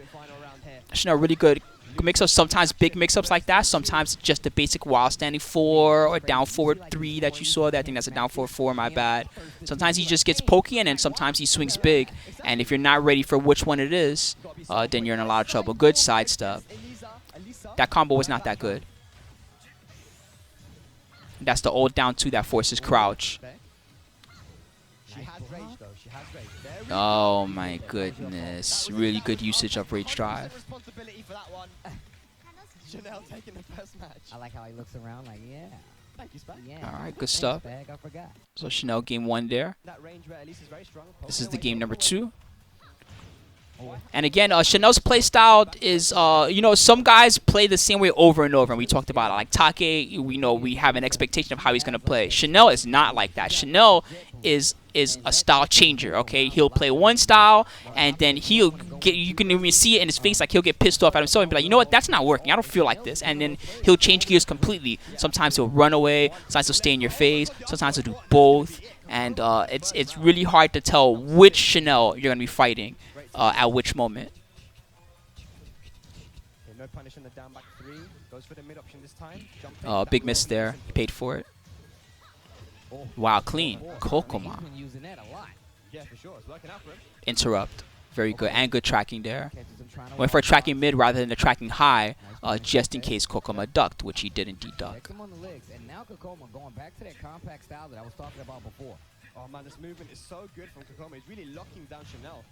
There's an advanced strategy they're talking about, which is how, oh man, that was sick. KKOKKOMA's got like nice toe kick though. Are we still in the game? Still in the game? Comeback factor? Oh, finally. That was scary. Well, it's working out for him. It's 2 rounds up here. Yeah, this character's quite fast, and again, because of the dash cancels and all the tricks, she really can get in your face quite quickly. Anyway, I was going to say that one tactic that KKOKKOMA is using a lot of here is he's really afraid of that tracking high of Alyssa. It's the standing 4. It's a very good tracking move, combo starter, scary move in general. So one thing that he'll do is when he's in range of the standing 4, he'll do sidestep crouch, or he'll do like sidestep down to something like that. And the hope is that he'll sidestep, but then if she does go for the tracking 4, he'll go underneath it. The way that Chanel counters that is he also goes for the tracking mid. So he doesn't always go for tracking high, he goes for tracking mid sometimes too. And if you go for your sidestep crouch guard tactic that KKOKKOMA is trying to do, then you'll get knocked down by it. Alright, this is the 3rd game of the set. Again, all these guys are no slouch. There's no free wins here. Definitely not going to expect to get a free win on KKOKKOMA. This guy's a defensive god. Just to be sure. Yep. Look at the frequency at which he throws. Mid, low, low, mid, big mid. Like he's so good at it. It's really, really good, yeah. Yeah, Steve's analysis is on point because that's pretty much his style, is that you can't really tell which Chanel you're fighting. Sometimes he's pokey, and then, you know, 10 seconds later, all of a sudden, he's hamming it up and he's going for the big launch. Chanel, though, KKOKKOMA's already brought it back. We're about even on health here. Good crouch there. Oof, interrupt. He got the lead, but he has to be aware of the rage of KKOKKOMA. Rage drive would be really dangerous. Ooh, micro duck through the grab. Ooh, nice mid. Ooh, it looked like a low was coming. So good at just winding down. He's like, you know what? This is going to get on your nerves eventually. And you're going to duck because you're tired of getting tapped on the leg. Yeah, exactly. He hasn't really been challenging those lows. The one time he goes for it, gets hit by the mid. There we go. Tie the shoelaces. And it makes sense why Kokoma's doing more up 4-3, up 4-4s, like I said. Good block. I guess she doesn't have a 13 frame punish from crouch. That's relevant. Yeah, it's a very good home. 14 frames, very quick. I got you guys. Let's try this. Goes to the high, no duck. Oh, counter hit. Down 3 again. Oops, I got caps lock on. Goes for the 1. And again. Spins the range drive. Not gonna lie, I got so used to the new setup having an i9 that sometimes I forget I need a lot of CPU to do what I'm trying to do. Alright, let's see if that improves things for you guys. Should help some. Let's go. Tekken is really CPU intensive, even when you look at the videos and whatnot. Definitely makes the encoders go haywire. This stage looks really dope. Looking at the grass in the background, fire, lots of effects. So we use an i9 in the setup that we use at Next Level for Battle Circuit. This is just my personal computer, which is only an i7, so older i7. Running 2. Nice break. Can he come back? Doesn't have rage yet. Oh, good block. Man, that's so rough. You block down 2 and all you get is crappy while standing 4, and he makes it work. Man, and Kokoma's like movement has opened up a lot. Not so compact, just more wide strides. He's trying to close. Good block. Man, Kokkoma. Here we go. Set point now for Kokkoma. Everything being played so perfectly. Can Chanel bring it back? This is such an important match for Chanel right now. He's sitting back so much, Steve. He's not even trying to get into that close range. I don't blame him, though. I mean, you look at the poke strength that Chanel is displaying. Look at this. Yeah. Punish. Just playing What? such a Get out of here, Norton backup. I don't got no Norton backup. Go away. Some of the lows, so I don't blame him from playing back at that range. Yeah. Kokoma's forcing that close range game now. Life just about even. Slightly in favor of Alyssa. Excuse me. Yeah. There we go. This will go to the wall. Big carry. Kokkoma. Oh, what a sidewalk. And then he knew the combo wasn't going to work, so he pressured. Low parry. Oh, are you serious? Final round here for Kokkoma Chanel. Oh my god. That was such a clutch low parry. That was ridiculous. Oh no, the chainsaws. Now what? Dude, what a comeback factor. Oh, now he's mixing him up after blocking it down twos. Oh no. Kokkoma. Oh, take it. No, take it back.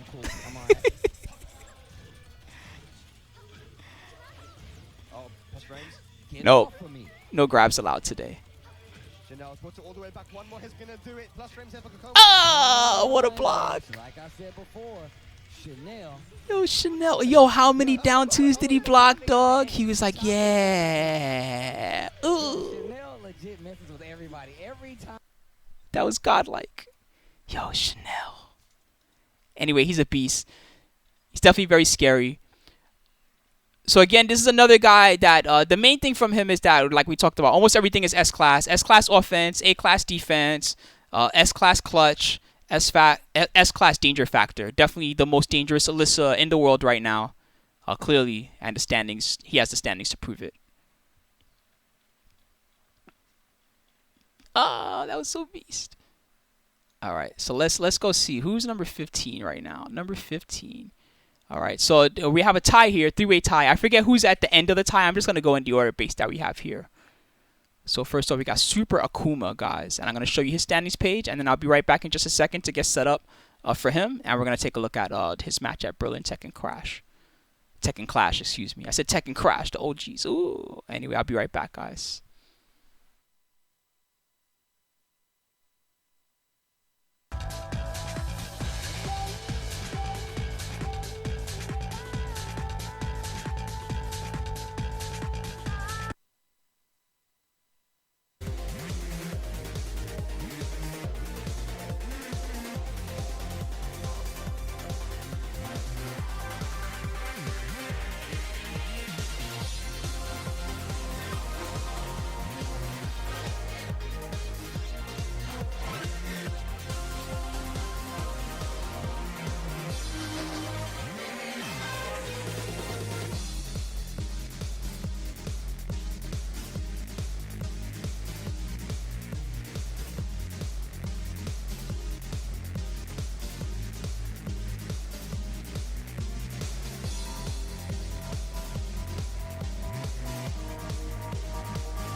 Dude, I even love his tagline, Crazy Super Akuma. I hope he's still Team Crazy. I know that some guys got rearranged teams-wise. Crazy Super Akuma.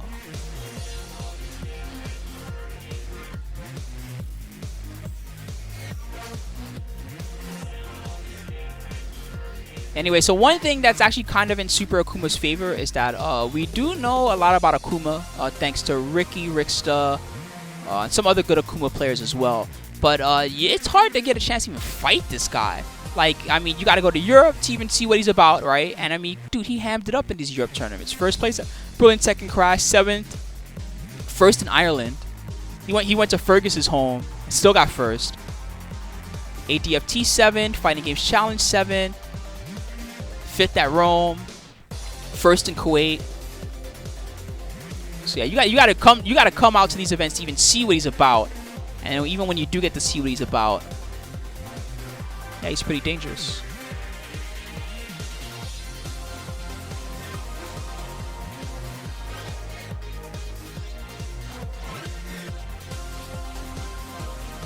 Alright, anyway, let's check out one of his performances. Actually, this will be the first time that I'm seeing this myself, so I'll be learning about him along with you guys. So his character, Akuma, we talked about Eliza earlier and what Eliza can do. So his character, Akuma, this character is, I mean, obviously he comes from Street Fighter, but actually he plays in a Street Fighter game style. He has a regular jump, as you can see there. He also has his Demon Flip, or the 100 Ogre Assault. And he has lots of mix-ups off the Demon Flip. He has Demon Flip into a throw, Demon Flip into a mid. There's a screw move that comes from the Demon Flip. Lots of tactics with that.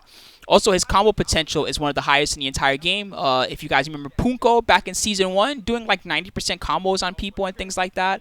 Yeah, you can't do those combos as easily anymore, but he does still have very, very solid, consistent damage. Generally, when he has meter, his damage is of a higher tier than other characters.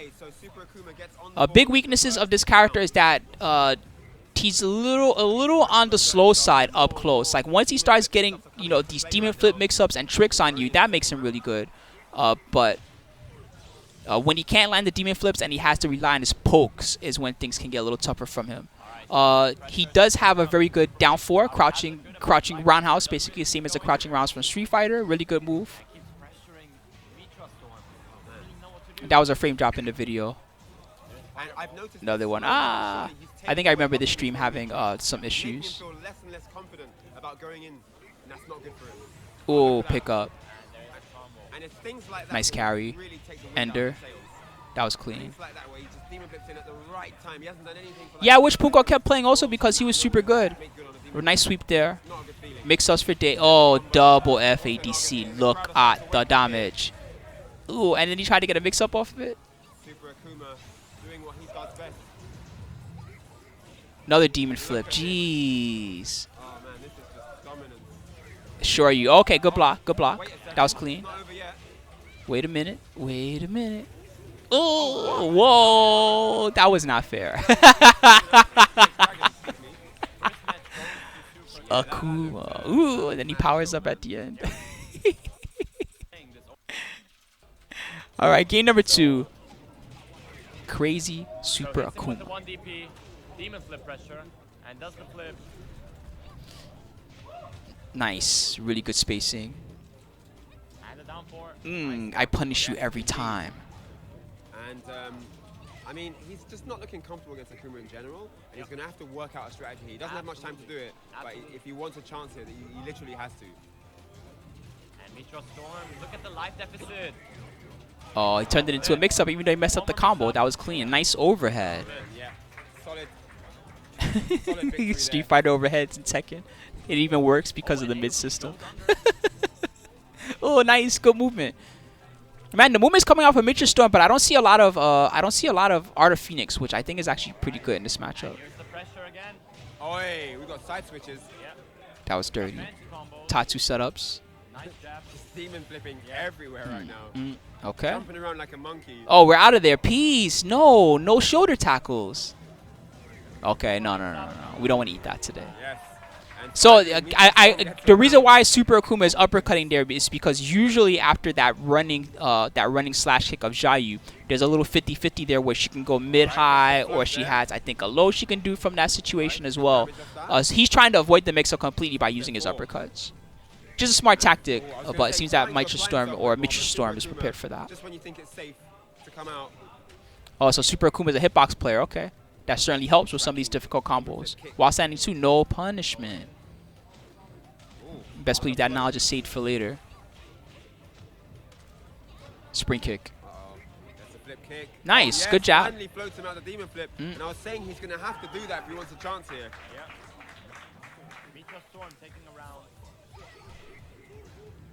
Yeah, this guy definitely deserves his spot on the tour. He's beastly. Nice combo again. Look at the damage. I can still do damage on infant stage. Yes. Power crush. Woof. Or tracking, my bad, not power crush. I can't help it. I saw effects. Whoa. Nice combo. Jump kick, jab, dragon. And Super Akuma about to win the second round. If it goes well for him, otherwise. Whoa, she's on fire. You saw that. Nice flip over. That was smart. Could go either way. Dang, he knows this matchup really well. Oh, nice confirm. That did a grip. And he's just demon flipping everywhere. Flip City.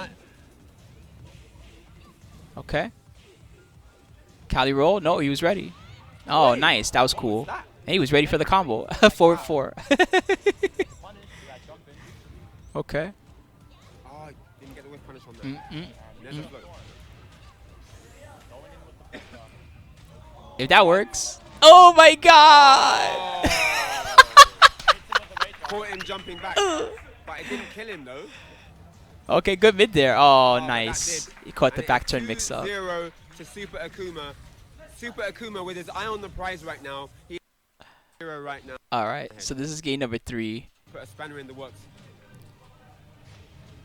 So anyway, Super Akuma, right? Again, even though there are tournaments of him out there, this is a guy that's tough to analyze. But I will tell you my thoughts on him in the tour and what we can expect. So offense, this guy's S-class. Again, everybody's A or S. Defense, A-class. Every now and then I've seen him miss a punish, but then, you know, Akuma's combo punishes are pretty hard, especially the jab, uppercut, FADC, and demon flip hit into back 1 into demon flip. That combo is also very hard. So I'm not surprised to see even the best Akumas miss that one from time to time, because good luck. I've tried doing those combos in training with myself, and like, good luck. They're really difficult. Demon flipping in. Nice upper. Oh, nice response. I like the way that he's using the forward 4 there to stop that. Good sweep. Oh, big boy punish. Big boy punish off the spring kick. Man, that did a lot. Oh, and Ling going in. Mitra Storm here. That was a spring kick punish. Are you serious? Jeez. Can bring this back though. He okay. has access to race drive if he wants it. Now he's mixing up Mitra Storm. If you notice there after the running slash kick, since Mitra Storm is not committing, he's doing things like demon flip or jump over and trying to turn it into a mix-up. Oh man, that wasn't a good choice. And yes, the EX uppercut of Akuma is really good. Some guys are not used to you having like an actual invincible move in Tekken to wake up with. They're just used to like you waking up with your while standing 4 or your while standing 2 launcher or something along those lines. But Super Akuma with that EXDP option. Oops. Oh, good block. How did he block that? Nice little parry. Okay. Cool carry. Oh, he tried. Almost had a float from that. No, he's over it. He's over it. Yep. Yeah, it's so weird with that. It doesn't really hit. I mean, Akuma's airborne during the demon flip. So catching the back turn. He just needs to chill now. He doesn't need anything big. Yep. Unlucky. All right, guys. Peace, Alchemist. See you later, bro. Thanks for watching, man. Upper. This is where upper. One more round. It's all he needs. He's going crazy right now. He wants it. He Oh, wants it. okay. That was clean. I like that. Great flow combo. This guy, I'm not surprised that he made the finals. He definitely knows what's going on with his Xiaoyu. Oh, Reef Splat. Oh, this damage is disgusting. And then he got a reset. That was sick. He's already out the chair before he finishes the combo. Yo, Super Akuma. Ah. All right, that was decent. Champion qualifies for the Tekken World Tour Finals in Amsterdam. First and second of these. All right. So, you know, I would try to show you guys some other matches of Super Akuma, but to be honest, like, this is what you can expect of his playstyle. He's really consistent with his combo damage. I'm sure having a hitbox helps. Really good, especially with the jab into uppercut punish, and really good matchup knowledge in general. So the toughest part for him, right, is that although, you know, Akuma's really good for him, and he's a very good Akuma, is that most of the guys on the tour that he'll be competing against will have experience against his character just because of virtue of how good he was in Season 1. So even though there's not as many Akumas in Season 2 as there were back then, you know, he's not really going to find too many opponents that don't know his matchup. Most of his opponents are going to know what's going on and know what to expect from him. So he's got his 50-50s had to be tight, and his punishment especially has to be tight. And he really can't make many mistakes here. Any big combo mistake, any waste of meter, you know, any miscalculation will be very bad for him. So that's the main thing that he has to watch out for. That being said, this guy is like underdog class. Like, this is not the first guy that anybody's betting on. A lot of people don't even understand how good he is or his level of play. But you know, he's still someone that can put in a lot of work, and his character is, especially in 2 out of 3 or 3 out of 5, his character can be quite dangerous.